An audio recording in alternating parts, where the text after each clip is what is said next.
Everyone, welcome to class one of Reclaim. I have to apologize about my throat.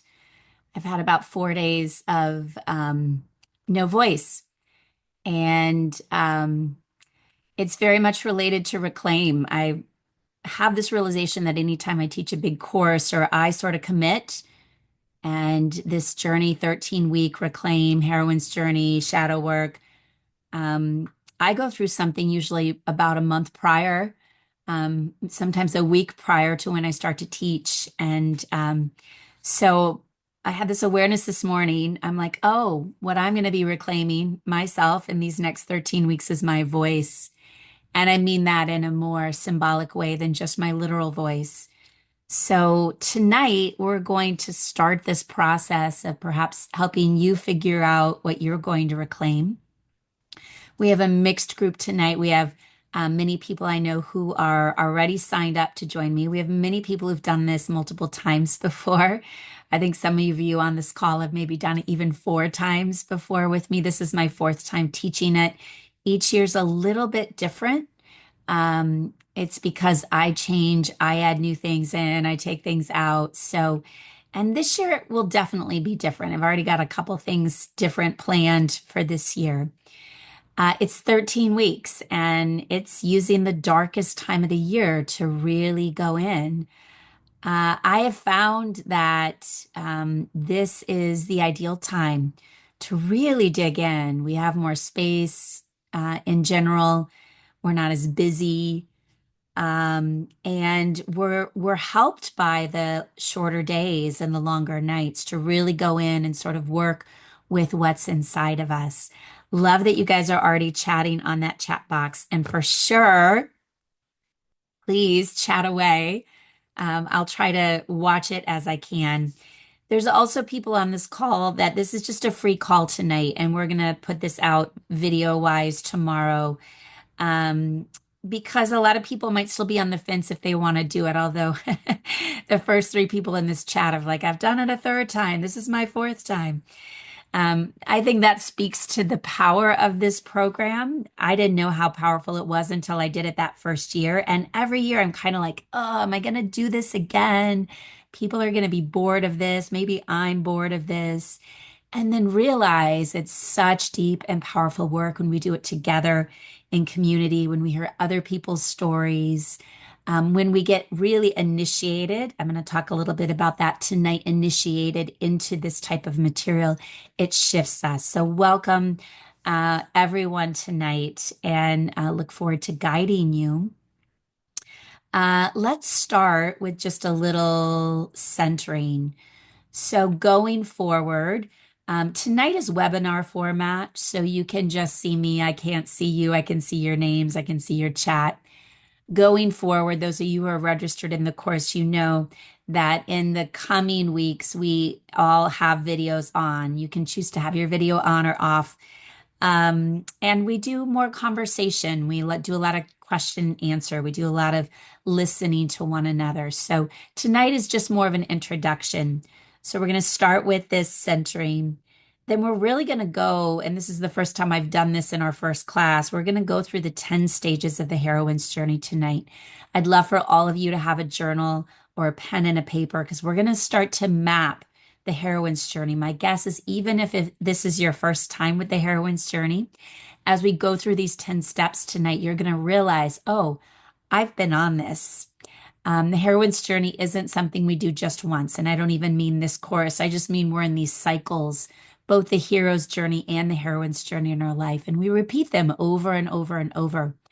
So we're going to map tonight where we're at. With each of these 10 steps, I'm going to ask some questions for you to journal or think about. And I've got a couple practices along the way that we're going to do as well. But let's start by just getting ourselves settled and centered. And encourage you to sit well, sit tall, unless, of course, you're driving. Sit well if you're driving, but don't close your eyes. The mudra, I'm big on using hand gestures, mudras, which come from my experience in the yoga tradition. We're just going to do what's called Hakini mudra. Just all the tips of the fingers are lightly touching, and this will be placed just right in your lap. This is the mudra or the hand position of integration. And it's really about bringing the left side and the right side of our bodies together, as we're going to talk about tonight. The left side of the body is considered the feminine side, the right side is the masculine. So, already, the very start, we're going to integrate. We're working on integration in this program for the whole 13 weeks.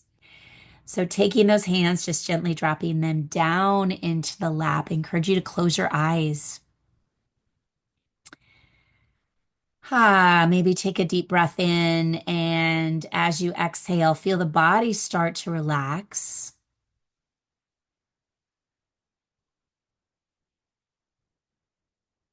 Encourage you to bring some awareness down into the bottoms of the feet. Just imagine a sense of rooting down into the earth.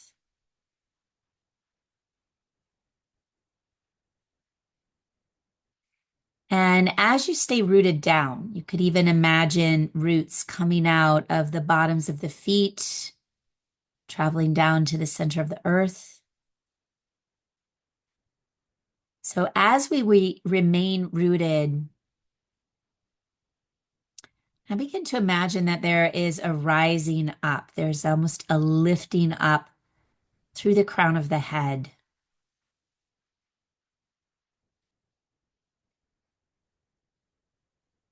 Now, begin to deepen the breath.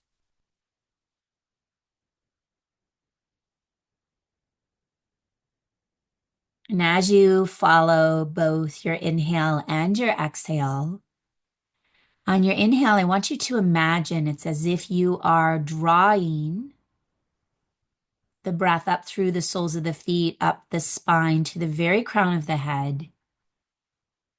And as you exhale, it's as if your awareness is moving from your crown back down to your feet. So do this 2 more times. So as you inhale, it's as if you're pulling that breath up from the earth, through the feet, up the spine, to the crown. And then on the exhale, your awareness is moving back down the body, returning to the soles of the feet. 1 more of these deep breaths, pulling energy, awareness from your feet up to your crown as you inhale. And then as you exhale, awareness from the crown back down to the feet.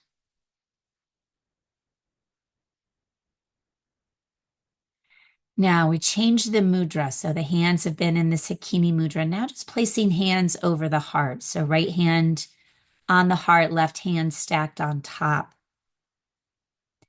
So we just did 3 breaths, drawing up energy from the earth. Now we take 3 breaths, just simply settling into the heart, what is often considered the center of the body. So as you breathe in, you might feel your hands lift or expand on the inhale. And as you exhale, there is a marked drawing in. So now our attention is just settled right in the center of the heart.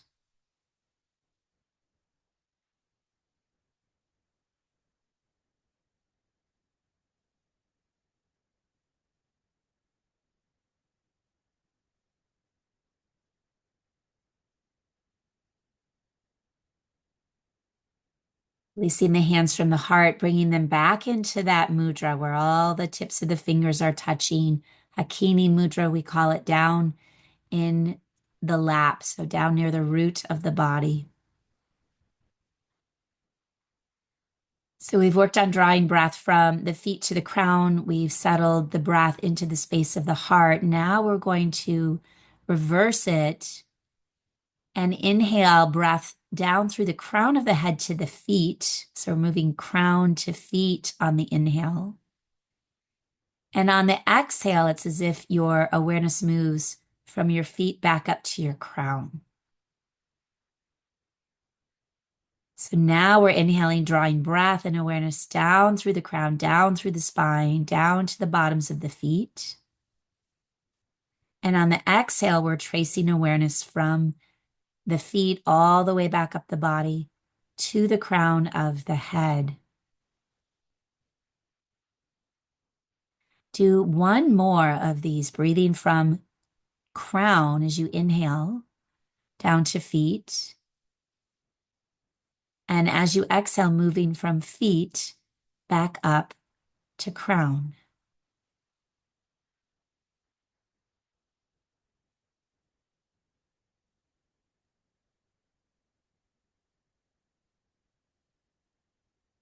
And then one last time, hands coming to heart, right hand over heart, left hand on top. We call this butterfly mudra. The tips of the thumbs might even gently touch. 3 more breaths, centered right in the middle of the heart.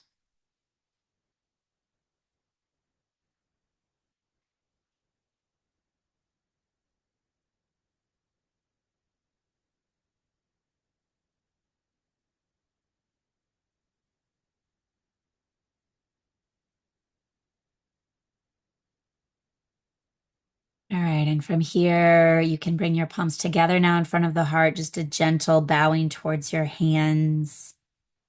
And slowly release the hands, lift the head, and open the eyes. All right, so I'd love to see. So we pulled breath up from the earth to the crown, then we settled in the heart. Then we pulled breath from the crown down to the earth 3 times, then we settled into the heart. There's no right or wrong. I'm just curious from all of you in the chat box, which one felt maybe most nurturing, which one felt easiest? Is there one that you were drawn to? Is there one that you enjoyed more? Just curious. This sort of starts to tap us into where we're at tonight on this specific night. So Amy's saying Earth to Crown felt good. For me too, Amy. Mm. Oh, all of you, many of you saying Earth to Crown felt more nourishing. Karen liked it in the heart. Yeah, I'm with you on that, Karen. Bobby Lynn also saying heart. Emma's also saying Earth to Crown. But the biggest shift happened when she went from crown to earth. Interesting, Emma. Really interesting. Heart also felt good. All right. So when we pull energy from earth up, this is the feminine. So Mother Earth, we can think of Mother Earth. We're pulling that energy up the body and the feminine rises, the masculine descends. So we're pulling that energy up, right? So many of you that said it felt more nourishing. We're literally pulling feminine energy up. And then we settle into the crown. Then we pulled sort of this more expansive sky energy down. That's very much masculine energy down. So I would be very interested to hear from Emma. She said she could do it once, crown to root. Um, Difficult for many people. I also tend to like the root to crown. But again, we're playing with energy throughout this whole course. This is also a course of self-study. Also, tonight is one night. We might do this exercise again and it'll feel completely different at a different time. We're going to come back around to this exercise at the end again and add a couple more components in. So, but keep track of this. Again, we can use the mirror of this course to really start to track our own personal energy system. And I think that's where it gets super powerful. So let's go into a little bit more conversation about the heroine's journey, what it is, how it's different than the hero's journey. So the great Joseph Campbell, the mythologist, who studied myth, studied fairy tale, he wrote a very famous book called The Hero with a Thousand Faces. He's very famous for saying, "Follow your bliss, and the universe will open doors for you where there were only walls." And that phrase, "follow your bliss," it's become very popular, and it's really at the heart of what Joseph Campbell taught. He came up with this idea of the hero's journey after studying myth, fairy tale, story from all the different wisdom traditions. And it's a circular sort of journey. It doesn't often happen just once. It's something that people repeat or can repeat many times in their life. Uh, so many famous Hollywood movies are based on the hero's journey. And he was a brilliant man. Now, in about 1983, there's a woman named Maureen Murdoch. She was a Jungian analyst, and she was actually a student of Joseph Campbell. So Campbell published his book in 1949. So about 1983, Maureen Murdoch went to Joseph Campbell and said, I've been working with all these female clients. I've been observing the hero's journey in my own life. I think it might be different for women. I think it's a different journey. I think there has to be a heroine's journey. And Joseph Campbell's response was very interesting. He said that women don't need to make the journey. How fascinating is this? In the whole mythological journey, the woman is there. All she has to do is realize that she's the place that people are trying to get to. Now, I have to admit that I'm not very satisfied actually with Joseph Campbell's answer. And luckily, Maureen Murdoch wasn't very satisfied with his answer either. So she went ahead and she wrote the book, The Heroine's Journey. So she actually has two books. She has The Heroine's Journey, and then she also has this workbook. They're actually different. I like the workbook as well as the original book. She published this in 1990. I found it about 19 years after she wrote it. I found it in about 2018, 2019. Powerful, powerful book. I know many of you have already read it. So her belief, and I think that this is absolutely true, is that the heroine's journey does something different for us than the hero's journey. This is key for all of us, whether you are in a female body or a male body or a trans body, that we are all throughout the course of our lifetime going to be engaged in both the hero's journey and the heroine's journey. So the hero's journey is when we are out in the world. The energy of the hero's journey is up and out. Like the hero journey, there is a call to adventure. We are asked to go out into the world, literally slaying dragons or figuratively slaying dragons. There are many trials. We often meet people in the external world. We leave our family home. There's lessons to be learned. We eventually come back and we are changed because of this journey. So all of us have had this, my first hero's journey was going off to college, going out of state, not knowing a person, not even one person at my college. That's sort of a call to adventure. I need to do this. I don't understand why. I have to have this adventure in the world.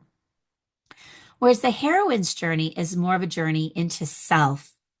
So while the hero's journey interfaces with the world, the heroine's journey interfaces with the self. So just as we go out into the world and take action and engage and have trials, there are dragons to be slayed within ourselves. We would call that dragon the ego. And so I think Maureen Murdoch was extremely wise. And actually, as I've read deeper, both Joseph Campbell and Maureen Murdoch, I actually think these two journeys very much overlap as well, because there can be aspects of the hero's journey that require us to also do a little heroine's work inside. And vice versa, when we are engaged in this heroine's journey, this internal journey to meet our own internal ego and self and what we've split away from, it's going to require us to show up different in the external world. So I actually think these two integrate and go together very, very beautifully. But for the purpose of this course for Reclaim, we're going in and down.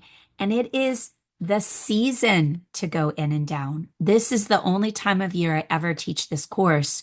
As the days get shorter, as the darkness descends, this energy actually gives us more juice to go into ourselves, to do the work of contemplation, journaling, meditating, resting. These are all the experiences we need to actually be on this heroine's journey. So I believe no matter our gender, no matter what, we're going to engage in both of these, but this is the time of the year to be engaged in the heroine's journey. So I want to play just a little clip because you know how phones, AI, all of this, they totally know what we're doing, what we're studying, what we're listening to. There was a short that came up for me on my let me see if I can find it here.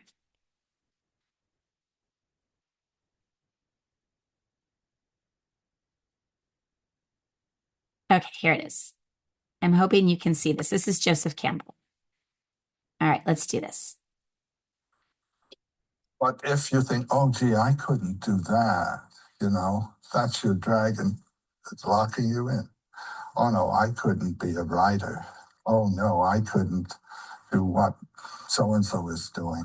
And in doing that, you save the world. I mean, you do. The influence of a vital person vitalizes. There's no doubt about it. The world is a wasteland. People have the notion of saving the world by shifting it around and changing the rules and so forth. And no, any world is a living world if it's alive. And the thing is to bring it to life. And the way to bring it to life is to find in your own case where your life is and be alive yourself, it seems to me. If the work that you're doing. All right, so that was Joseph Campbell. You can watch a much longer video. He was actually interviewed by Bill Moyers, I think in the early 90s. I've watched all the reels many times, but that little short is essentially about us coming alive and that we do have to slay the dragon, whether that dragon is in the external world in the hero's journey or whether that dragon is inside of us. And what he said spoke so much to what I think this process of reclaim is about is we want to come more alive. What I've realized about my own self, and then, I think there have been several hundred people who've taken this course in the last 4 years, is what we begin to find as we do this work is that there are definite parts of us that got splintered away. We lost parts of ourselves along the journey of life. Even back in childhoods, parts of us split off. And when we reclaim those parts, we start to feel more alive. So I often say, the heroine's journey, or this course in particular, is really good when we're exhausted, when we're tired, when we're like, what's next? Is this it? Because those are all signs and questions that we've lost some of this vital life force. And I believe that the heroine's journey and the hero's journey really are about us reclaiming all of ourself so that we're actually firing on all engines instead of just one. It brings back that life force and that vitality that we know is in us. We just have somehow locked it away. So I really do believe through these 13 weeks and all the various practices we do, we start to light up a little bit, even in these dark days. We start to feel more ourselves. And I do think the end result, although I don't know what your 13-week reclaim journey is going to be, I know I've got the roadmap, but it's different for everybody. I do know at the end, when we come out of this, it's the last week in February, so we've almost made it to the first day of spring. You will feel more alive. You will feel a deeper sense of wholeness and authenticity because whenever we reclaim lost parts of self that are sort of deep in the basement or the shadows, we could say, we start to just feel ourselves in a deeper and more beautiful way. So I think that's something I can guarantee. Having done this enough and seen enough change for those people who really commit to this journey, they start to feel more like themselves. All right, let's go back. So the heroine's journey is in and down, and the ultimate dragon is within us. It's our ego. And so this work really in these next 13 weeks is about our ego, about where we've disconnected from our authentic nature, and the work is to return to who we really are. So tonight, we're going to go through, I'm doing 10 steps tonight. I know it looks like there's 11 steps here. I put two of them together. We're going to map this in our own life.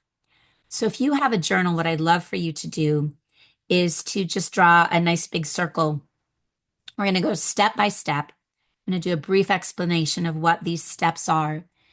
Clearly, if you're in the 13-week course with me, we spend more time on each of these steps. But this is a beautiful overview for all of us tonight to kind of get a bird's eye view of what we might be moving into. And I want to help you begin to map, using some examples from my own life as well, how this heroine's journey might look for you, or how perhaps you've already been on this heroine's journey. So, the first thing that happens, step one, is that we separate from the feminine.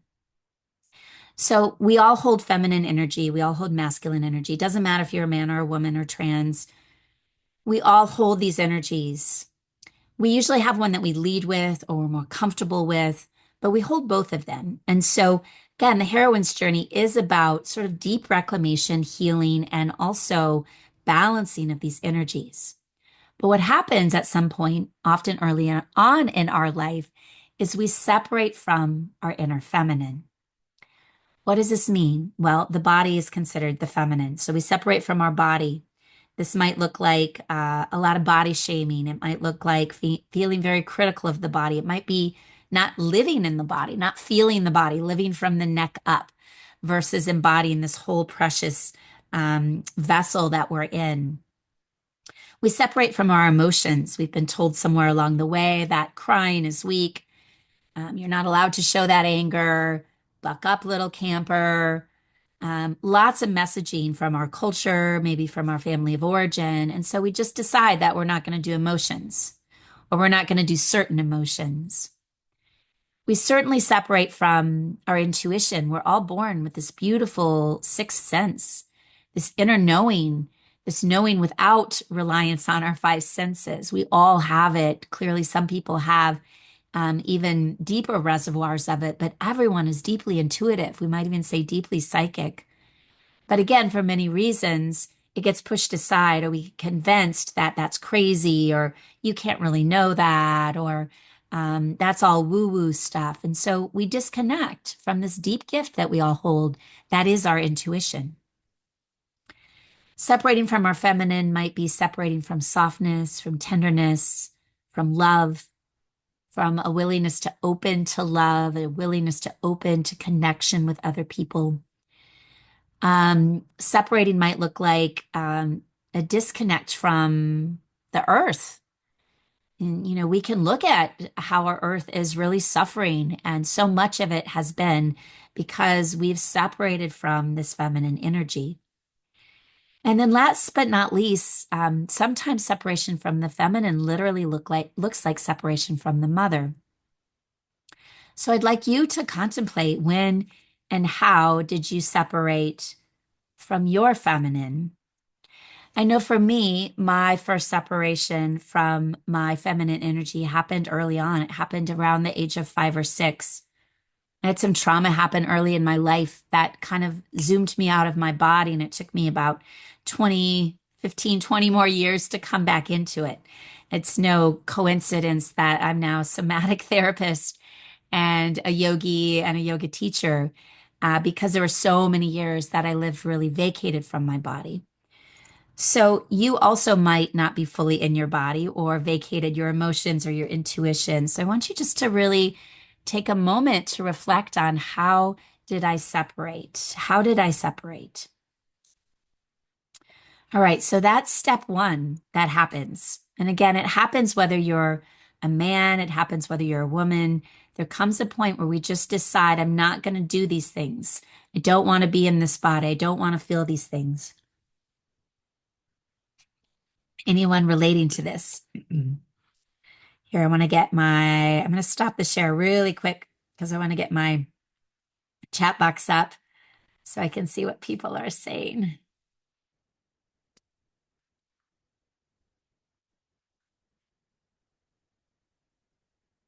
Okay, I've got it.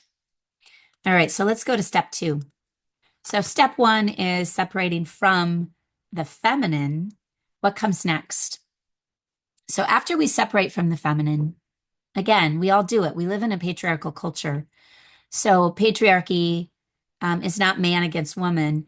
It's just a system that puts masculine qualities above feminine qualities.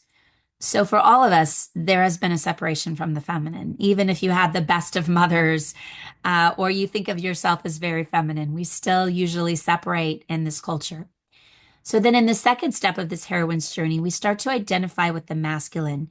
Now, what's really important here to honor and understand is that we're separating from, or we're identifying with the masculine that's in the external world. So, as I said earlier, we have feminine energy, we have masculine energy, but we're identifying with masculine energy that's out there in the world. So, we're looking to authority, we're looking to the power that's out in the world, we're looking to perfectionism, prestige, and we're starting to identify with it. So, my next question for you is when did you start to identify with the masculine? So, usually, what happens is young girls, um, just because they have been raised in patriarchal culture, they start to look around and they start to sense, wow, you know, the people that have the power are the ones with authority, the ones that uh, have more prestige. They often are men, right? And so you start to identify with those qualities in the world. So my identification with the masculine started in about fifth grade. At least that's when I can trace it back to. I got the job of being a crosswalk person. And this picture cracks me up. I think as I look today, I realized I think that green jacket is probably a Green Bay Packers jacket. My dad grew up in Wisconsin and is a longtime Packer fan. So again, identifying with the masculine. What you can't really see in this picture is I actually have on a pink shirt and a pink tie. And I had two ties that I wore constantly in fifth grade. One was navy with white polka dots, and one was pink striped. So this is a pink striped tie day. I have on my khakis, and then what you also can't see is I had on penny loafers as well with a real penny in the loafer. So, by fifth grade, without my parents necessarily teaching me this, I realized that if I was a hard worker and if I put a lot of effort in, that I would be noticed more. That if I kept my emotions at bay and I was strong and capable, I would be given more positive feedback. Now, what I want to go back and say is that identifying with the masculine, this isn't bad. This is just how it goes. This is sort of what Maureen Murdoch saw in what happens for all of us. And identifying with the masculine for all of us, again, whether we're man or woman, usually does help us. It allows us to take action and uh, find that discipline to do the hard work to get ahead in work and financially.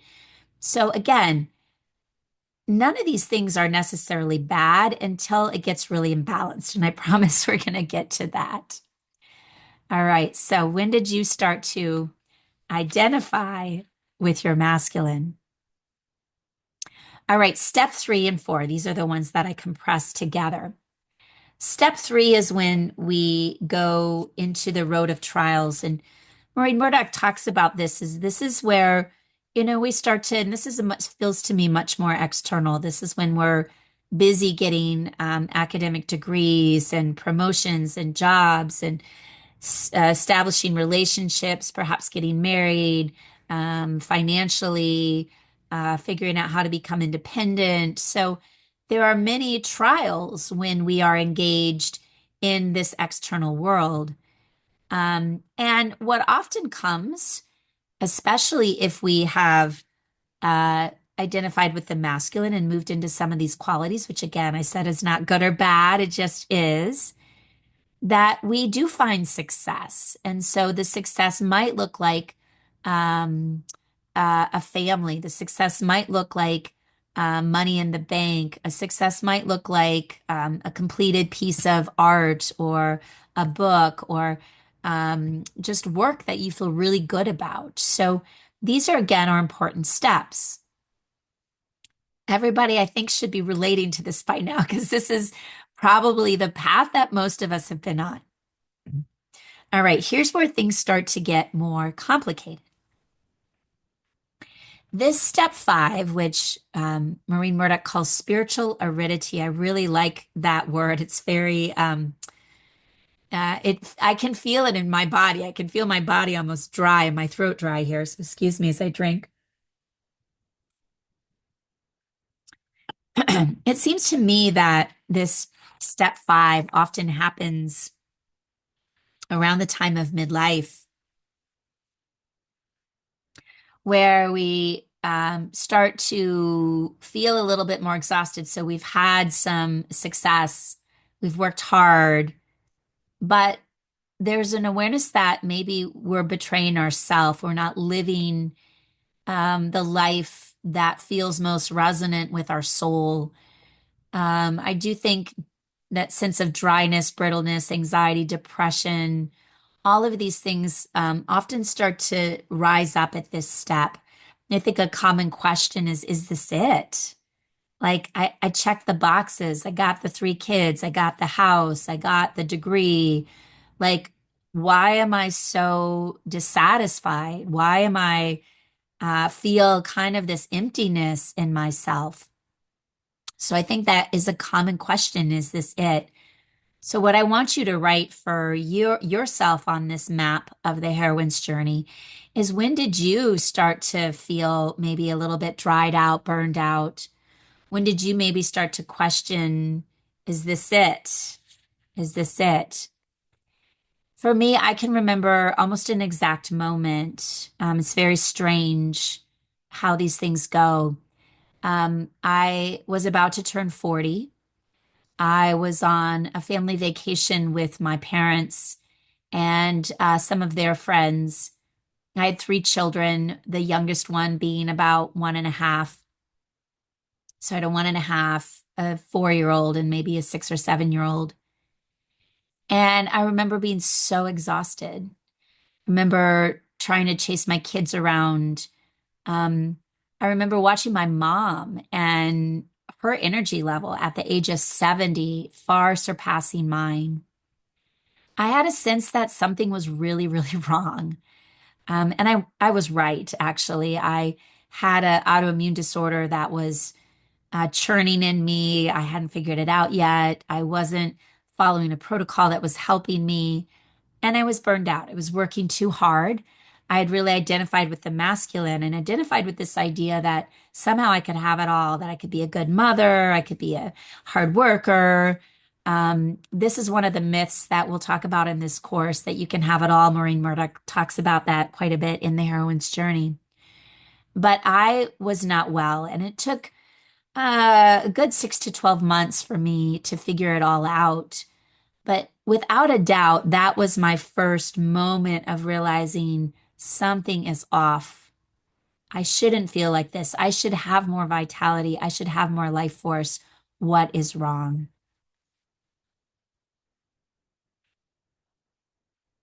All right. So after the spiritual aridity, what happens next is called the descent, the dark night of the soul, the journey to the underworld. Now, sometimes we're pushed into the underworld. Sometimes we go on our own accord. On this slider, certain things that without a doubt will push us into the underworld: the death of a loved one, divorce, illness, addiction, grief.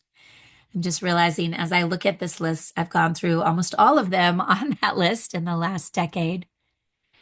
I also want to point out that this isn't just a one-time deal.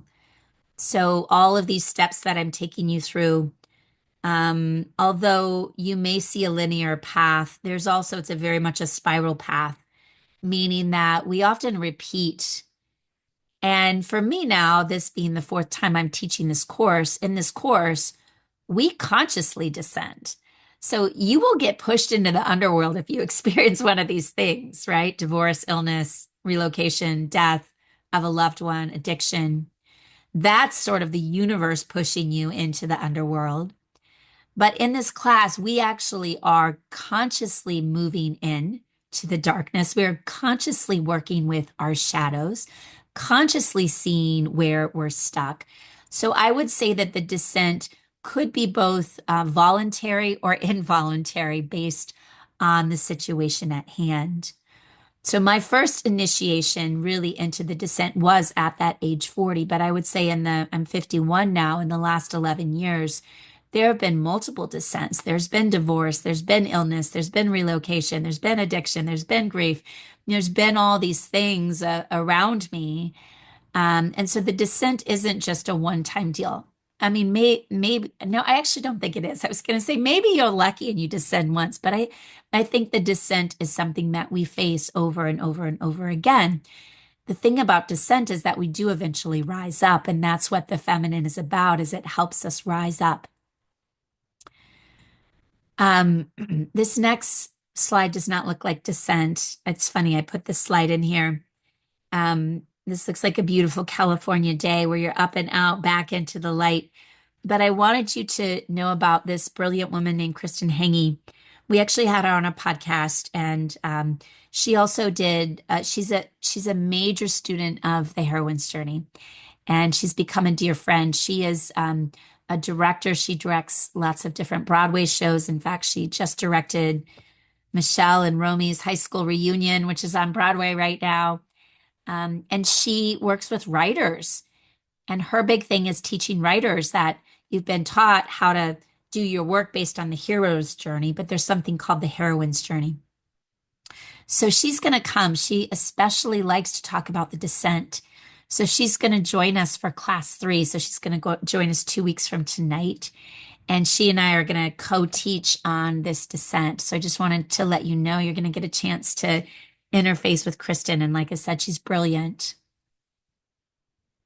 All right, so now we're at step 7. So we've descended. What happens next is what I would call an initiation.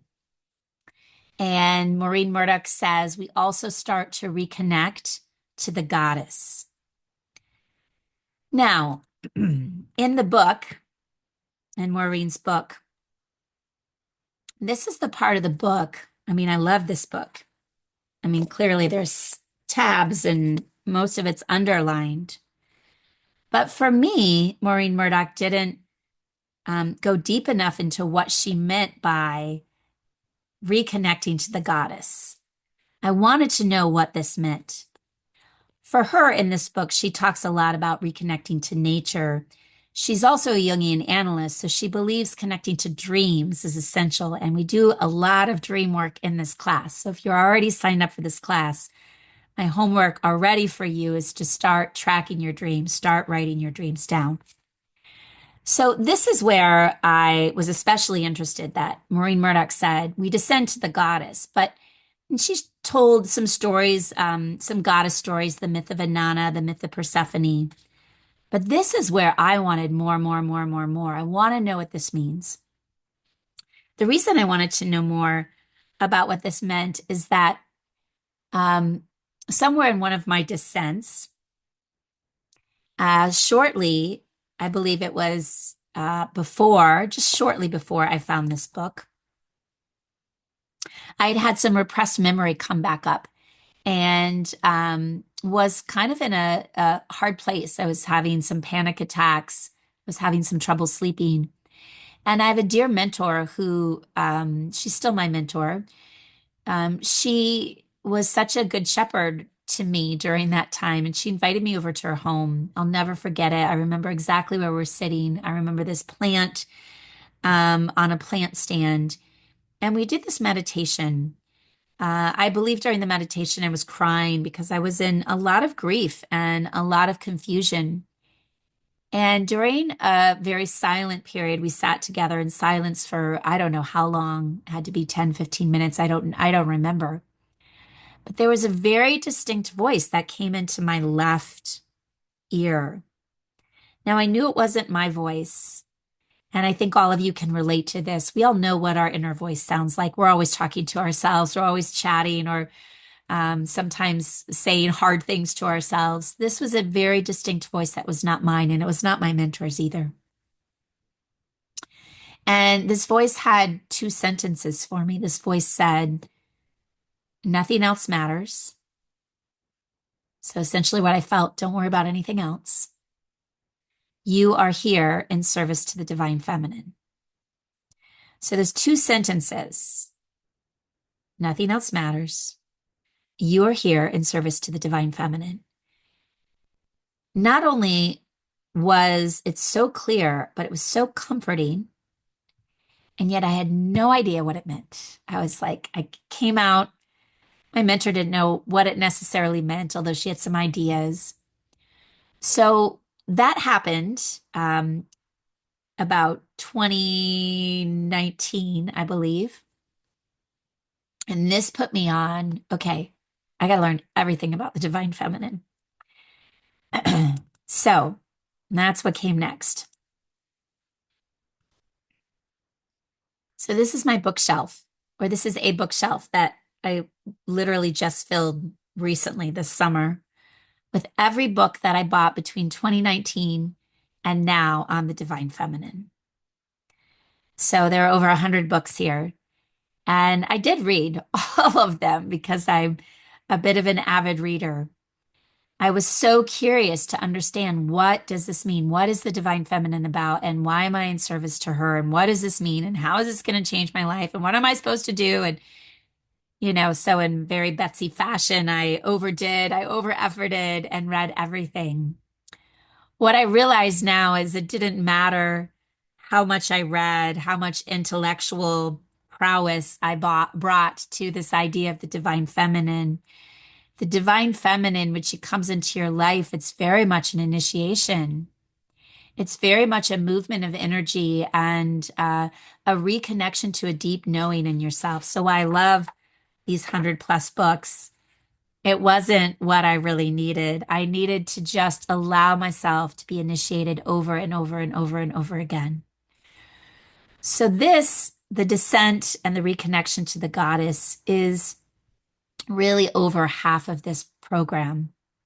We spend 7 weeks connecting to the goddess. We connect at each of the different chakras to a different goddess. These are the goddesses from the Indian yogic tradition, which I knew well. This is why the blending of yoga with this more Jungian, psychological, mythical, archetypal work to me is so satisfying, because they come together so beautifully. And while maybe Maureen Murdoch didn't know much about the yogic goddesses, luckily I do. And so in this course, we sort of blow out this connection to the goddess, and we spend 7 weeks connecting to her. We spend 7 weeks connecting to different aspects of her. It's all the same energy, by the way, but it has slightly different form, just like we are all humans, but we each have slightly different personalities. To me, this is the bedrock of this course, Reclaim, and it's my favorite part. So I do believe that each week when we work with each of these goddesses, there is an initiation. So usually what happens is I teach this class on a Tuesday night. Usually I start working with this goddess about 4 or 5 days before. And every year, without a doubt, there's some kind of initiation. It's either something that happens in my body, it's some kind of dream I get, it's some kind of video that comes across my YouTube. There's something that comes through that feels like an initiation. So it's an awakening to this powerful energy. So each of you that are in this course, you will be initiated. And I actually believe you're already initiated. Just being on this call and just signing up for this class is the initiation. And then each week we get sort of a deeper initiation with each of these goddesses. And this year, I'm really excited about this. You're also going to get this beautiful handbook, The Heroine's Journey, in the mail. They go out on Friday for those of you who are signed up. And we work with each of these chakras and different goddesses. There's places to journal. You could tell I've already written in mine. It's colorful, it's beautiful, but you will get lots of information not only on the Hindu, Vedic, yogic goddesses that we're going to be initiated into, but other goddesses as well, because of course, lots of different cultures, the Greek culture, the Sumerian culture, um, there's many different goddess forms. Even the American Indians worked with Buffalo Woman, which we could think of as a goddess. And so we're going to talk about lots of different variations, and then each of you may be drawn to various other emanations of the divine feminine as well. So that's what's kind of exciting is you get to create, in the words of Jean Chenot Bolin, she's a psychiatrist who's done a lot of goddess work. You get to create sort of a committee of goddesses. So just like you might have a committee at work or on your nonprofit that helps make decisions, in this course, we start to gather a committee of our goddesses that help. And I will say, even though this sounds super woo and out there, those of you who have taken the class know this to be true. The goddess energy wants to help us. So when we learn how to ask and how to open to the gifts of the goddess, they come. The answers come, the guidance comes, the clarity comes, the love comes. I wouldn't have believed this before I taught this class the first time. Now I'm a firm believer that when we call in this feminine goddess energy, she shows up and she will show up week after week after week with us. So I'm excited to know what she's going to teach us this year because it'll be good. All right, we've got three more steps. Step 8 is the healing of the feminine. So when we descend to the goddess, when we allow her to gift us with her guidance, her wisdom, her strength, her power, her energy, there's absolutely a healing that happens of the feminine energy within us. This can look like we heal maybe our challenging relationship to our body. I know one of the things that I healed in my internal feminine is I healed my incapacity to express anger. I can now express anger in a way that I couldn't before I started this course and started working in the feminine 4 or 5 years ago. Murdoch often talks too about how when we heal our feminine, we heal our mother complex. Now, when I first read about this, I didn't necessarily believe that I had a mother complex that I needed to heal. Not that I haven't rejected my mother at certain times throughout the course of my life. Actually, I rejected her more later in life than I did earlier in my life, even as a teen. But in general, I have had a good relationship with my mother. So, does that mean I still have a mother complex? Yeah, we all have a mother complex. And so, what a mother complex is essentially, we could also think about it as our mother line. So, I'm connected to my mother, I'm connected to my grandmother, I'm connected to my great grandmother. And what they struggled with show up for me as well. So in my mother line, my lineage, what it looks like is there was a lot of caring, there was a lot of love. My mother line were definitely overgivers.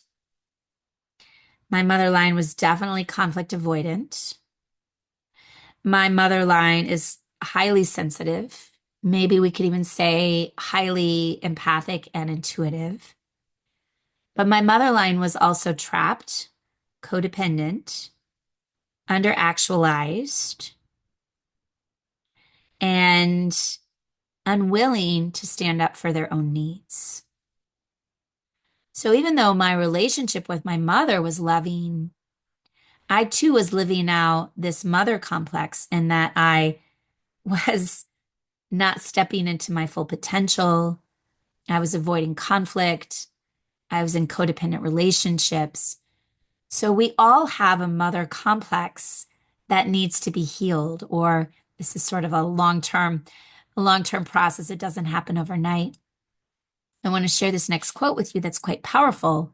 James Hillman is also a Jungian psychologist, and he writes, "The way we feel about our bodily life, our physical self-regard and confidence, the subjective tone with which we talk in or go out into the world, the basic fears and guilts, how we enter into love and behave in closeness and warmth, how we feel when we're ill, our manners, taste, and style of eating and living, habitual structures of relating, patterns of gesture and tone of voice, they all bear the marks of the mother." So that's powerful, isn't it? So if you think about all those different factors, we're absolutely tied in to our mother line. There's a famous quote that's well circulated now, so I'm sure you've heard it by Carl Jung, which is the greatest burden a child must bear is the unlived life of the parents. So in my mother line, there was a lot of unlived life. There was a lot of holding back. There was a lot of putting other people's needs before their own. There was a lot of working for other people instead of for themselves. So it did impact me unknowingly. I didn't know it all impacted me until more recently. So part of our work in this course is to understand our mother line and to heal our feminine. So what I feel like I'm doing is I could have easily repeated my mother line. Excuse me.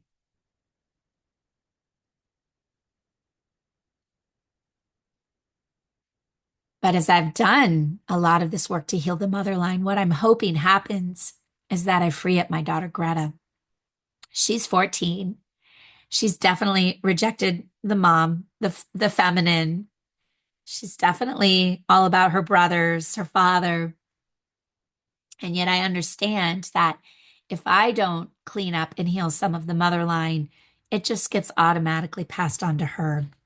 So we will be doing some of this mother line work in these next 13 weeks.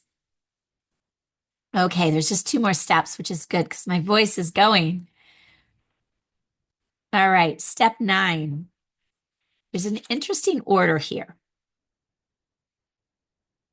that once we heal our inner feminine energy, then our inner feminine energy is what heals our wounded masculine energy.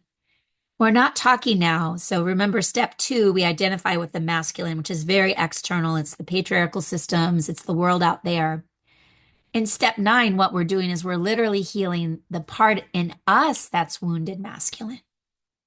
So once we reintegrate our body and our emotions and our tenderness and our intuition, and we heal some of this mother line, then we can heal the parts of ourselves that are this wounded masculine.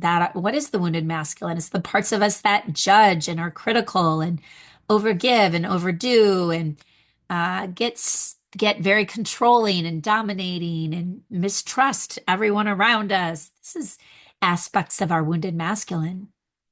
So once we've healed our feminine, then we can start to heal our wounded masculine. And I would say for me, there's been much more healing of my wounded masculine. I had a lot more wounded masculine than wounded feminine. And again, this whole program, this course, this study has showed me that. So for me, healing my wounded masculine, I had to find courage to surrender my own control and avoidance, control and avoidance, both sort of wounded masculine traits.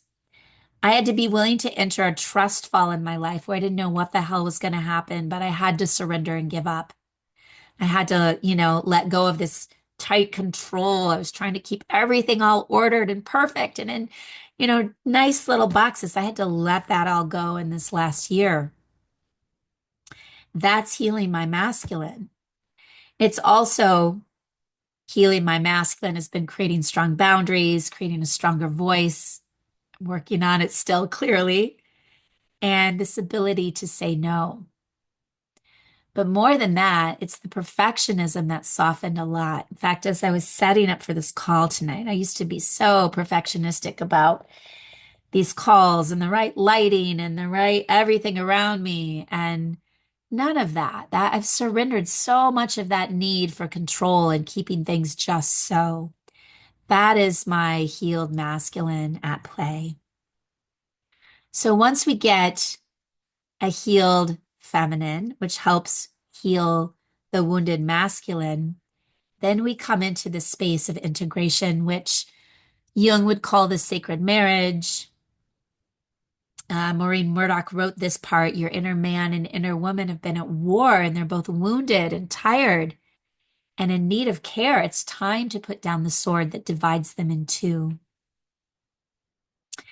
So, what I love about this idea of integration, and we actually haven't explored this yet in a lot of depth in Reclaim, but I hope to go into it more in this year, this session. And Kristen Hange and I have talked about maybe even doing an add-on session where we go even deeper into the sacred marriage.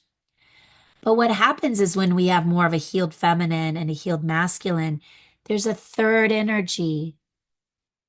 Jung would call it the divine child. But there's a third energy. You think about a man and a woman coming together, creating divine child. There's a third energy that rises in us as a result of this integration. So, what does this third energy look like? So, for me, as I reflect on my own integration work, I am being able to hold now more what I would call tender strength. So, I'm still tender. I still have my tender softness, but I'm so much stronger and resilient. Um, there's it's actually almost hard to put into words what the third energy is because it's more of a felt sense. But for me, there's just so much more wholeness and truth. I just feel like I'm living from a deeper place of truth and authenticity than I ever have before. And I know it's not done. I know this process of the heroine's journey, of our growth trajectory, it never ends. But from where I stand today, from where I was in 2019 when I first discovered the heroine's journey, is night and day different. So my hope for you is at the end of these 13 weeks, you do start to get a vision of what this third energy looks like for you or what it feels like for you because you're showing up with more integrated and healed inner feminine and inner masculine. So just to be a little bit more clear about the tools that we use in these next 13 weeks. Initiation, that's not a tool I offer. That's the tool that these bigger energies, it just sort of initiates us all differently. But the stories I've heard and the manner of this course are quite unbelievable. One student told me in this last week, she's like, Betsy, this course was life-changing to me. So there's some kind of initiation that happens. Again, I don't do it. Bigger power at play does, but we get initiated and it starts to shift some things for us. We're going to all be keeping list of synchronicities that happen. That'll be a part of your booklet that you receive. We're going to all try to remember our dreams and write them down. I'll lead a couple dream salons throughout the course where we analyze and work with our dreams. It's one of the most powerful ways to do sort of this inner heroine's journey. Lots of chances for journaling and self-reflection, lots of embodiment, somatic practices. You get yoga twice a week if you want to join. We align with cycles, nature. We follow the moon cycles. We do cacao ceremony on the new moons. And then there's definitely a group alignment that happens. Again, this is always beyond me. I don't know how it happens, but I believe in it. And this is when the group starts to show up with similar themes. The group comes together struggling with similar issues, and there's such beautiful help. And you hear someone else's story, and you're like, wow, that's my story. Oh my gosh, I'm not alone. Again, I don't plan this, I don't make this happen. It's just the power of sort of our energies. You're drawn to this class, you're drawn even to this free call for a reason. We do find each other, you know. I think it's a frequency thing. There's also a chance if you want to do some one-on-one work with me, it's additional cost. But I cleared up my schedule so that if people are like, I really have a dream or I have some deeper things coming up, I have some available slots to do more one-on-one work. Here's all the nuts and bolts. We meet every Tuesday night. It's always recorded. So if you can't, I love it when people are here live because it gives me energy and we can have more conversation. But clearly, if Tuesday nights don't work for you, it's all recorded. If you have not registered, and for those of you who have registered, you're going to get these as well. I have two different yoga series that go really well. So, yes, you're going to get yoga with me twice a week, live classes that are also recorded.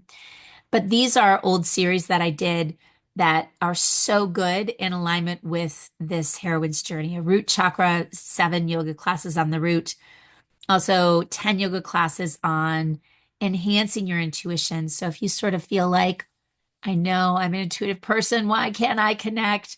This series talks about how we hold intuition in our belly and our heart and our third eye and practices that really help you connect to it. So again, all of you have already registered. This is going to be in your Thinkific, these two series. And if you register in the next couple of days, you'll get it as well. I've got two more slides. And then I think I have to quit talking and see if any of you have questions. I always speak to this in the first class.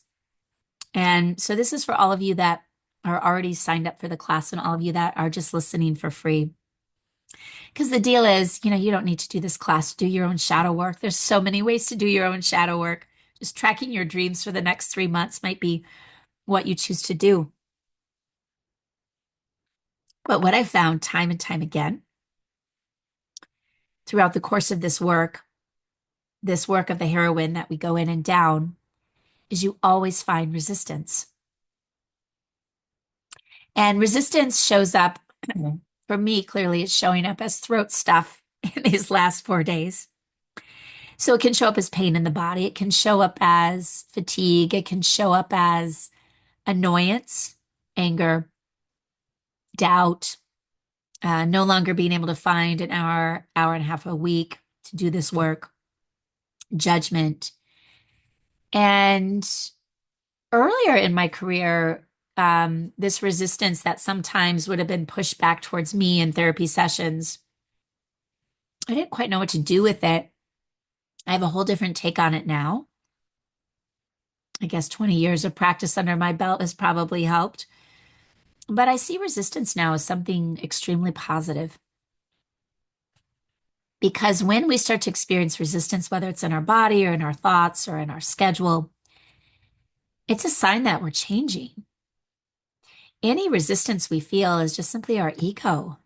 Our ego does not want us to change. Your ego wants you to stay the same.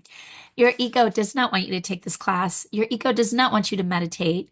Your ego does not want you to change your situation to something that your soul would be more aligned with.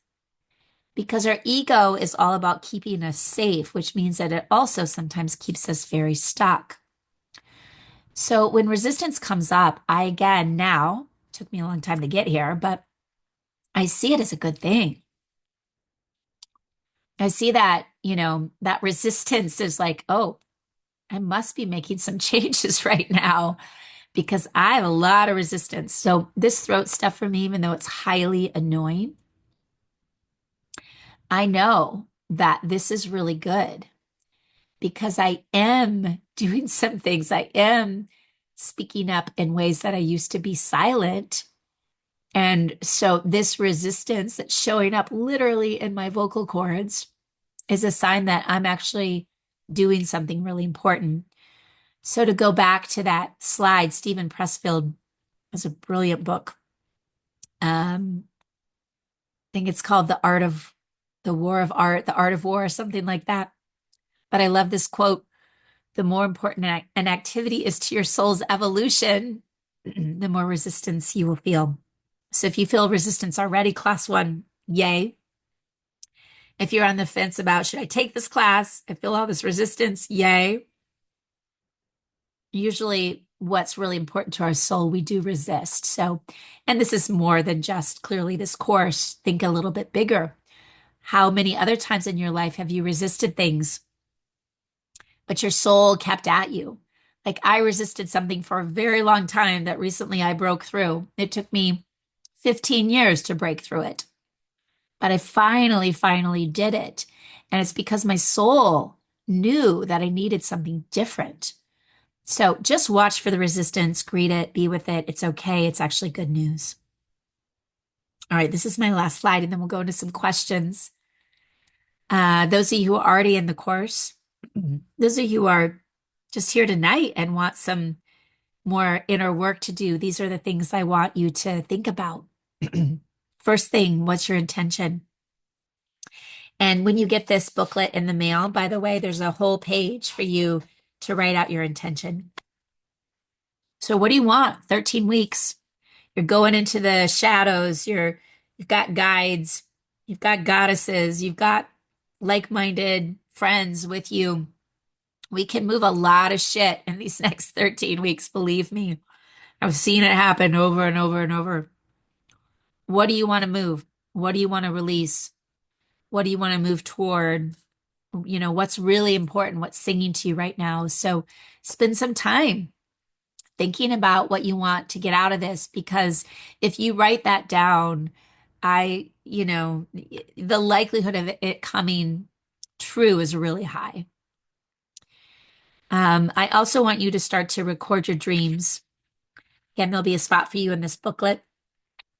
There's 2 pages in this booklet for you to write your dreams and to title your dreams. But I would keep a journal because then you can be messy in it. I also want you to start to jot down synchronicities, fated encounters, intuitive hits. So we're going to be really tracking. This is how the feminine works with us. She works with not linear, analytical, logical things. She works in sort of like quick little tidbits that sort of come in. The feminine talks to me a lot through license plates and numbers. I get a lot of messaging that way. So I want you just to at least start to open your eyes to it. And if you can think about writing it down, that would be ideal. If you have access to old photos, I know sometimes we don't. They're in boxes in a basement of a parent, but if you can find a picture, if you have access to pictures of when you maybe first started to pull away from your feminine, you started to pull away from your body, your emotions, your intuition, you started to pull away from nature, from cycles, from your creativity. I think that would be a really great thing to have nearby, because we're going to reclaim all those things that you maybe started to pull away from. And then how have you split? I mean, this kind of taps into the picture, but how have you split from your feelings, your intuition, your body? So those are your homework for the week. We'll meet next week, and then we start to really move in earnest into all of these practices. So love having all of you here, a lot of people here tonight. Let me look at some of these questions. Usually we'll go until it's usually an hour and a half class. We'll probably make it to 7, but if I get through all the questions, I might jump off because clearly I'm having some throat stuff. Let me see if there's anything. Yeah, Nancy, let me put in the chat box where you can register. The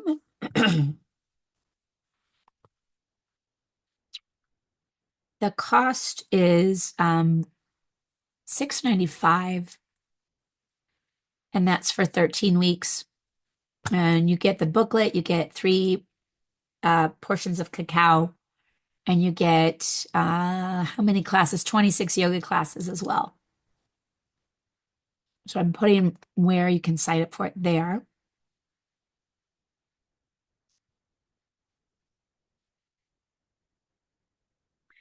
Yeah, and starting to work with the Kathy, thank you. Starting to work with our body shadow is huge. I don't know a woman or really even a man that doesn't have self-recrimination against the body. Um, maybe, and this is where I disconnected early on, and I had such hatred of my body in my teen years and my early 20s. I had a lot of disordered eating patterns and over exercising.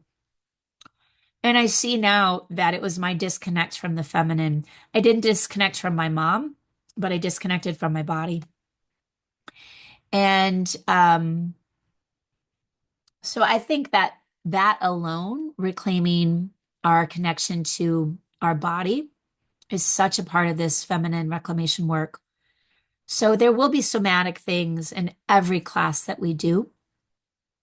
There is also the yoga on top of it as well.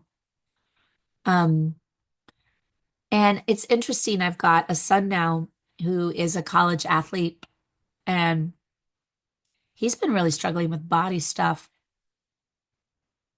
And the professional we were working with said that that's very common, that anymore with all of our Instagram and all this social media, that there's all this information. And so people have gotten very controlling about, especially athletes, is what I'm learning, controlling about calories in, calories out, workout, supplements, all of this. And so all of this, I would say, again, is rejection of the feminine, rejection of this body. And then certainly as we get older, we age, we get wrinkles, we develop illness. And again, the hatred towards the body or the frustration with the body can be so real. And yet I do think it's misguided. The body is actually extremely neutral. And I would say more than that, the body is our ally. It's actually been holding our soul. It's the vehicle through which we get to experience this life. So I do think a lot of feminine reclamation work is about maybe starting to heal some of this deep wounding we have about our bodies and what they should look like, how they should perform, what kind of pleasure they should receive or not receive. There's a lot here to work through, but the body's a big part of it. Other questions, friends? Does this make sense? Are you in? Can you feel the energy? I know that my energy is a little different because of my throat tonight, but can you feel the container already? It's quite real.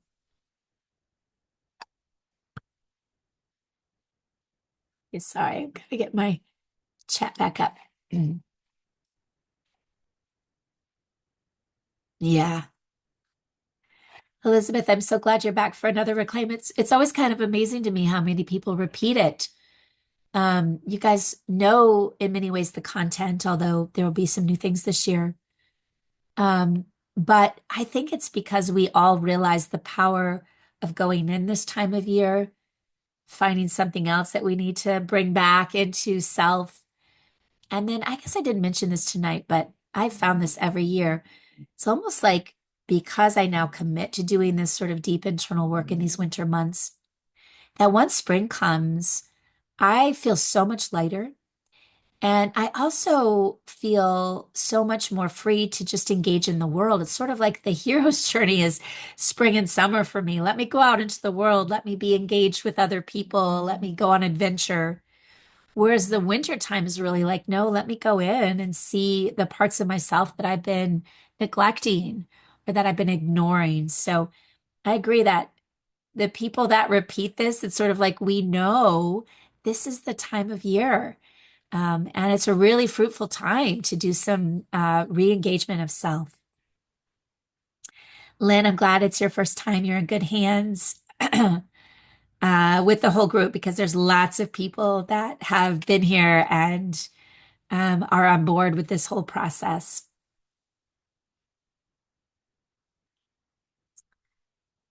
Bobby, newly single, don't want it to fall into old habits of codependency. Yep, I'm right there with you, Bobby, on all fronts. Yeah, Tina, you said that so beautifully. It's a wise anchoring. I love that phrase. It's a really wise anchoring in. Nancy, I'm glad it all makes sense. This is a really encouraging space. The other thing that I will say about doing shadow work, this is at least how I do shadow work. And those of you who've worked with me know this. I come to shadow work from a place of a very deep tenderness and compassion. I think you probably already can feel this about me, even with my crackly voice here, that I lead with a lot of tenderness and compassion. And I actually believe that when we are in that space of integration or a more coherent place, that tenderness and compassion is what comes forward. So when we do shadow work, we are grading the parts of self that we have pushed away, whether it's guilt or it's shame or it's fear or it's rejecting our bodies or it's hating ourselves for something. Bringing those parts back in, most of us do have a lot of self-criticism inside. We all have a critical inner voice. We all have a wounded masculine that is critical and controlling. And so, what I find is that this is why we have to reclaim the feminine first. Feminine is love, masculine is consciousness. So, as we reclaim our feminine and we can move into more tenderness and compassion and love for all the parts of ourselves that don't always feel so good, this makes all the difference in the world. So, while I would say that the heroine's journey and working with your own shadow is not easy, there will be things that you resist. There will be hard stuff that you see. What I know is that this space that I create and that we co-create all together is a very compassionate and encouraging and tender space. Because I do think love, tenderness, compassion, which is the feminine, it's what not only heals us, it's what heals the world, which is why this feminine rising, this reclamation of the feminine is not just for us. This 13-week program is for you, absolutely, hands down for you. And I think when we heal our own feminine and we do this reclamation work, we then go on and heal family systems, heal workplaces, heal environment, heal the world. So I think now is the time for feminine reclamation. Where can you see this around? More and more people are talking about this feminine rising. What does that mean? Well, I'm hoping that it means this rising of love. And we can be purveyors of that. But we have to do the internal work so that we actually can show up with authentic love and compassion for ourselves and for others. So you are going to have a lot of love and compassion and tenderness in this. Yeah, Carol, also, I do think this work is also so key when we're on the cusp of some big change. Because again, the ego will hold us back from going forward. I remember ego wants safety, soul wants to keep moving forward, to keep aligning with our true path. So, all right. Any other questions? There's still 50 of you on this call. It's amazing you're sticking with me here. Yeah, here's to the rising of love, Lindsay. I'm right with you. So remember, I'll put it in one more time. That's where you can sign up. As soon as you sign up, we'll also put in your account those two bonus yoga packages.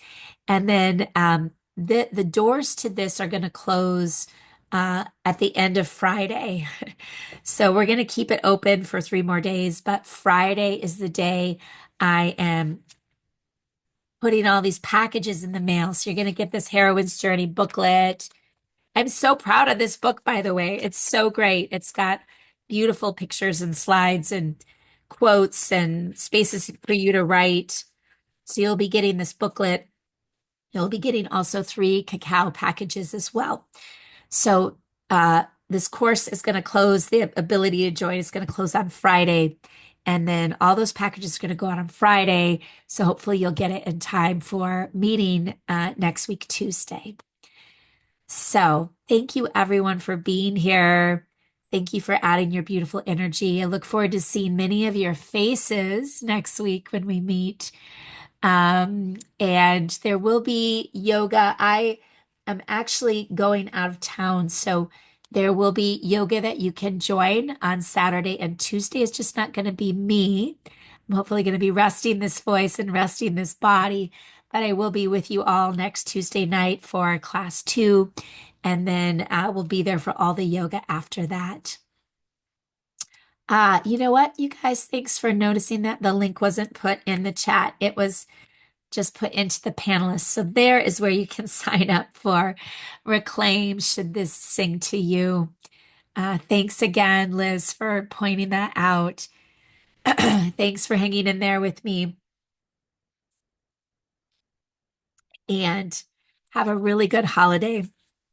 My favorite quote about the holidays is that if you think you're enlightened, go spend a week with your family. So this is a humbling time.